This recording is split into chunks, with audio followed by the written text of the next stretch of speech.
So I think what we're bringing at this point in time is that outpatient opportunity, that pediatric opportunity, that cardiac surgery opportunity. And, I'm pushing them to take it a step further and not be a fluid overload company, but a fluid management company, and looking at new tools. Welcome back, and thank you for joining us for the Virtual Investor On Demand Summer Spotlight What's Your Story series. My name is Janine Thomas. I am CEO of JTCIR, and today we are featuring John Earp. He is President and Chief Executive Officer of Nuwellis. Welcome, John. Thank you. It's great to be with you. So happy to have you. Before I turn it over to John, I'd like to remind you that Nuwellis trades on NASDAQ under the ticker NUWE. And during today's discussion, John will be making forward-looking statements, and I encourage everyone to view the company's website at nuwellis.com, as well as the SEC's website for their latest filings and information.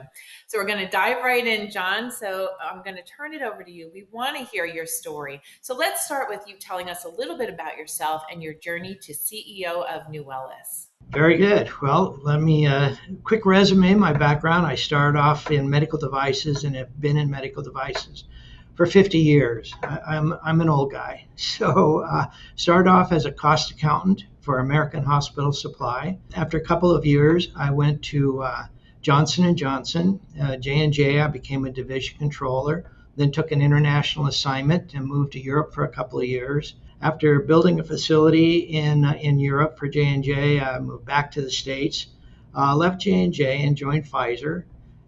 Joined Pfizer's Schneider division, their device business. After 7 years at Pfizer, I did my first startup, became CEO of a venture capital finance startup. We manufactured peripheral vascular stents that did really well after just 3 years from really ground zero to getting approval and revenue up into the 20 million. We sold the company for 150 million. So it was a great first stab at being CEO of a startup. With that, one of the VCs that had invested in Intratherapeutics, which was the name of the company, asked me to take a look at a brand new company. He had put some seed money into a founder that was called CHF Solutions.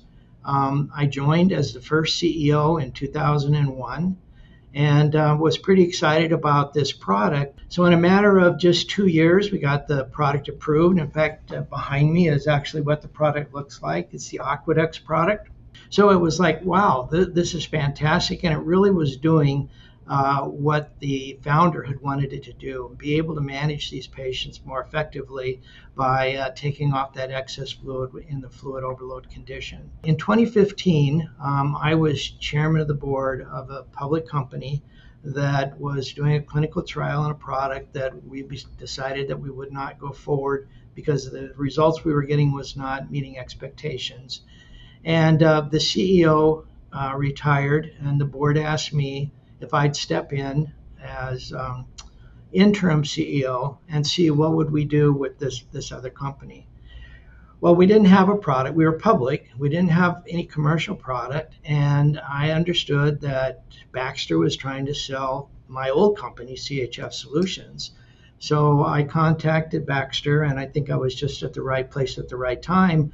And they said, sure, we were interested in selling it. We pretty much had given up on selling it otherwise.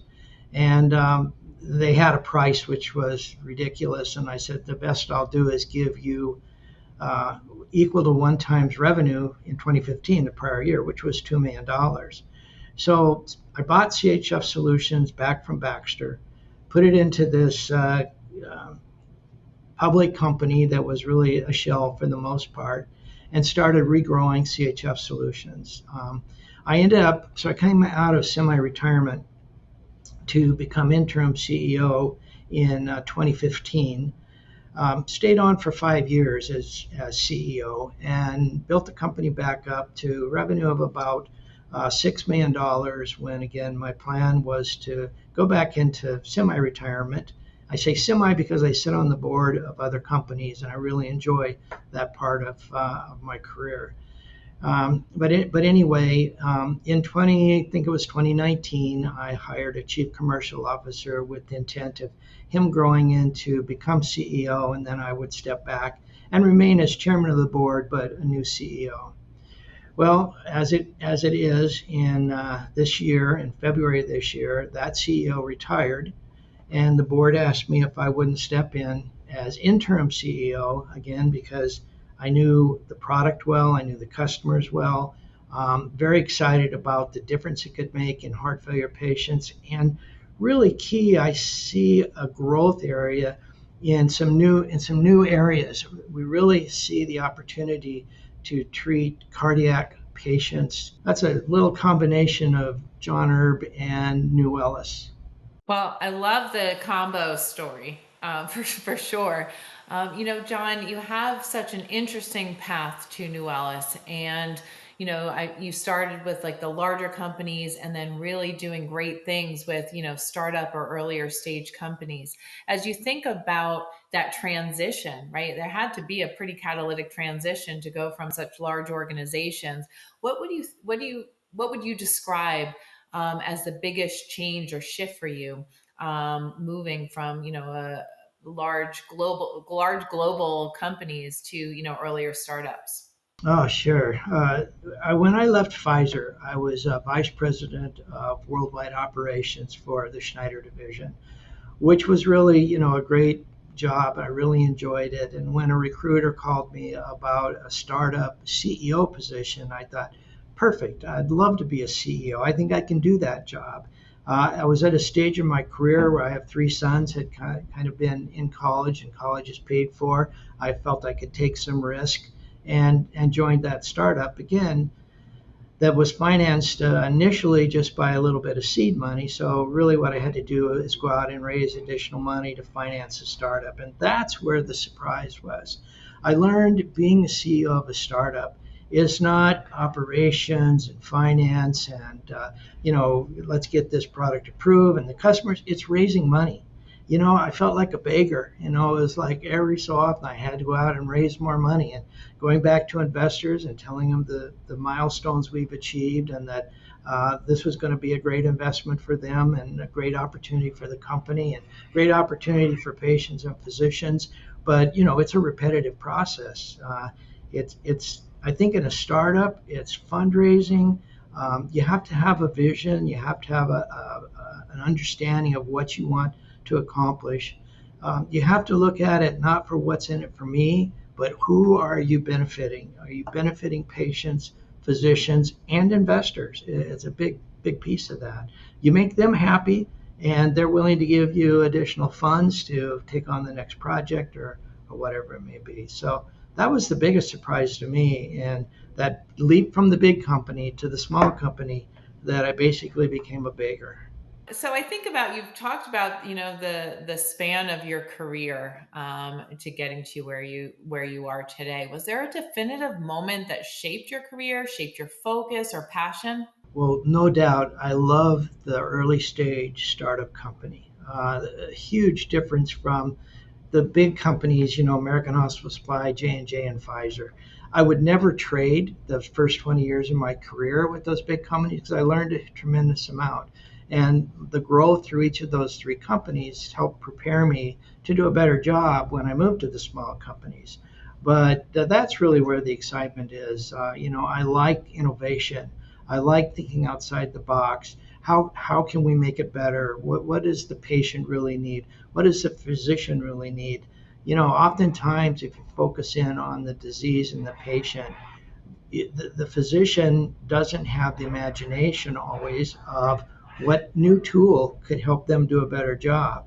And I think oftentimes in that startup world, you're coming up with ideas that you get present to a physician and the aha moment for them and the light goes off and yeah, I can use this and this could be beneficial is certainly meaningful. Excellent. Okay, so we talked about more on the career side. Can you tell us one thing that people would be surprised to know about you? I guess I'm an introvert. I don't like making big presentations. I mean, I'll do it because it's part of the job. I'm an introvert, but I've got a burning in my gut. I've got a real strong desire to make the company successful. And I don't know that that always shows like I'd like for it to show. I see some of these folks that are just excellent at presentations, and you listen to their story, I think of folks like Steve Jobs. He didn't make a presentation, he told a story. And, to try to emulate that is important. So I don't know. I guess trying to answer your question is that there's more fire inside me than I often let be visible. Excellent. I appreciate you sharing that. And I have to tell you, today you have told a story. So you're doing a great job from my perspective. John, before we close, as you reflect on your journey to this point and everything that you shared with us, and how do you think your story and leadership positions Nuwellis to create stakeholder value, which I know is so important to you? Well, I think it's that having the vision, having the creativity, and thinking outside the box.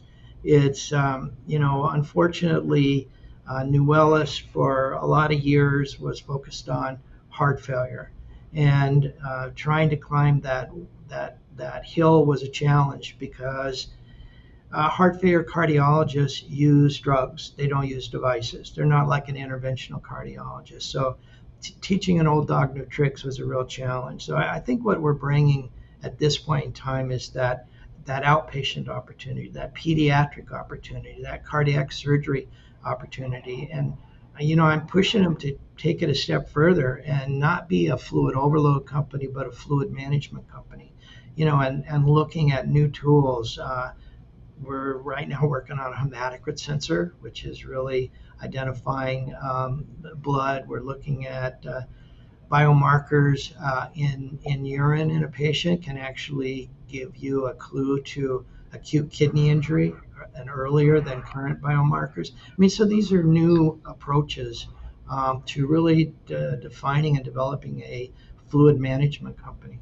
Excellent. Well, John, thank you for sharing your story. And it seems like exciting times are ahead for Nuwellis. So we'll have to have you back so you can give our audience an update on your progress. I'd like to thank our listeners for tuning in. And if you're interested in what you heard today, I encourage you to visit the company's website at nuwellis.com for more information. And on their website, you can sign up to receive their alerts as well as follow their social channels to stay current on the latest information. And if you'd like to hear more of the Summer Spotlight, What's Your Story webcast, we encourage you to visit our website at virtualinvestorco.com.